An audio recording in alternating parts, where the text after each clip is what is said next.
The fact that Tesla has significantly reduced prices is already old news by now. However, in this episode, I'd still like to take a few minutes of your time to talk about why this happened, why it was possible, and what the consequences of this move will be for Tesla and the rest of the automotive industry. Stay tuned.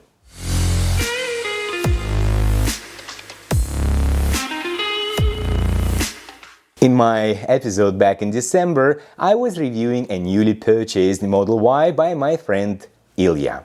The first thing that I did was that I went to the Tesla online vehicle configurator to get an estimate of a monthly fee, as I'm also a Model Y owner, and I was curious to see how the price had changed since I got mine almost 2 years ago. I was obviously expecting a price hike, as we've all been hearing about the past couple of years about supply chain challenges from Elon Musk. Still, what I saw exceeded my expectations. The monthly lease for my Model Y went up from $630 to $900, and that represents a 43% increase. Now, part of the jump can be explained by high interest rates, however, the rest is clearly driven by Tesla.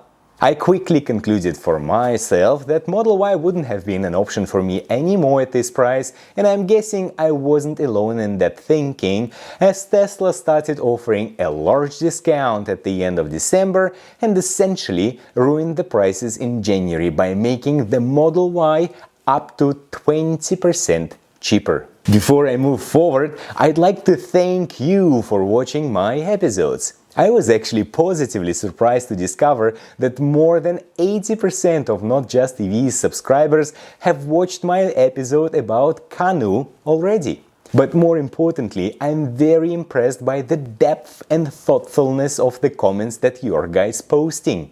I really appreciate it. That's exactly the type of engagement and audience I was looking for. So let's get back to talking about the reasons why the prices have been dropping. We need to be looking at Tesla's sales and growth rates here. Now, don't get me wrong, Tesla has demonstrated an impressive 40% growth in 2022 by selling more than 1.3 million EVs across the globe. However, if we look at just the last quarter alone, the year-over-year growth has been just 31% compared to 71% as reported back in Q4 of 2021. Still impressive, but it doesn't look like a miracle, signaling to the stock market that Tesla might not be seen as just a pure tech play anymore, and applying multiples, typical for the traditional automotive industry, might be a viable approach going forward. This isn't exactly going to be an acceptable figure for Elon Musk, I'd guess. Another reason is the 7,500 EV tax credit in the Inflation Reduction Act, which is only accessible for EVs priced below $55,000. By aggressively cutting prices, Tesla was able to make sure that the Model 3 and the base 5-seat Model Y qualify for the tax credit, and this would definitely help Tesla share the price reduction burden with the US government essentially. Tesla reported a more than healthy 23 EBITDA margin in Q3. I have to say, a double-digit profitability is a luxury in the traditional OEM world, and at the same time, Tesla has an annual manufacturing capacity of 1.9 million vehicles, an output that would likely be difficult to achieve in 2023 without making any adjustments to its sales strategy. 1.9 million represents a 46% annual growth for Tesla, and this didn't correspond with the Q4 31 year-over-year growth rate. Hence, it all boils down to sacrificing some of the brand's gross margin to boost sales and increase the manufacturing line utilization. Let's have a look at the discounts once again. The price for the best-selling Model 3 and Model Y were reduced by 6% and 20% respectively. So let's just assume that the average price reduction is around 10%. Would that mean that Tesla's gross margin will be reduced by 10% too? Well, my answer is no for 3 reasons. 1. Tesla upped its delivery charge to $1,390 and the ordering fee to $250. Paint upgrades are now more expensive too. 2. Tesla has a lot of fixed costs that are not expected to increase at the same rate as sales. And 3. Tesla now has a good opportunity to manage logistic costs by pushing sales more aggressively in the beginning of the quarter as opposed to doing that at the end of the quarter, which would normally create logistics bottlenecks. When considering these factors all together, my bet is that Tesla's EBITDA margin will be slightly lower than 20% in Q1 2023, which is still very healthy and strong. I believe this may also be what Tesla had in mind when they were making this decision and why they believed it was possible without ruining its profitability. So what does this move mean for Tesla, its customers, and the rest of the automotive industry? Needless to say, those customers who took the discount in December and who have seen another price decrease right now are probably going to be upset, to say the least.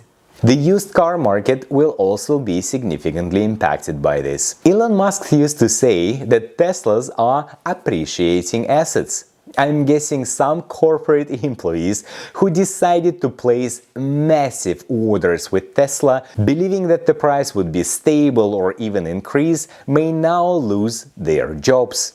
There was a lot of confusion when overnight brand new Teslas fell to the same price as the used ones sitting in the dealerships.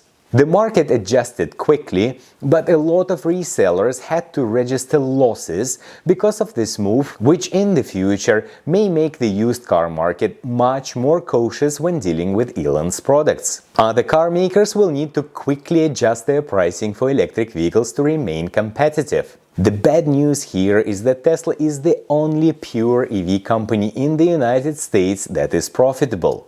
In other words, Tesla can afford to reduce its prices, but other new automakers will need to deepen their losses to stay in the game. Legacy OEMs will be less sensitive as they have ICE vehicle programs to generate profits, but no one likes seeing red lines in the product mix.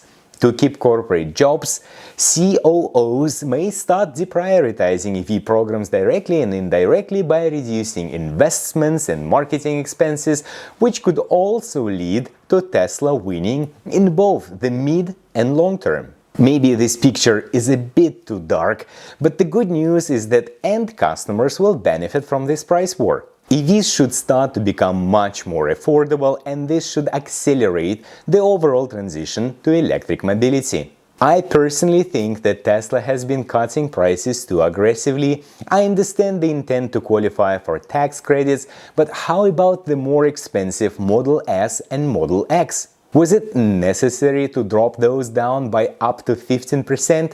Of course, one of the benefits of direct online sales is that you can literally change prices every day without a need to deal with the dealerships. Still, with that being said, a safer approach would have been to adjust the prices gradually to determine price-demand elasticity. The demand is massive now, and I can easily imagine Tesla selling an extra 300,000 EVs in 2023, but it could be a bumpy road. My bet is that in a few weeks or so, Tesla will adjust its prices again. What do you think? Have you been affected by the price drop? Please let me know in the comment section below, subscribe to my YouTube channel, and I'll see you soon.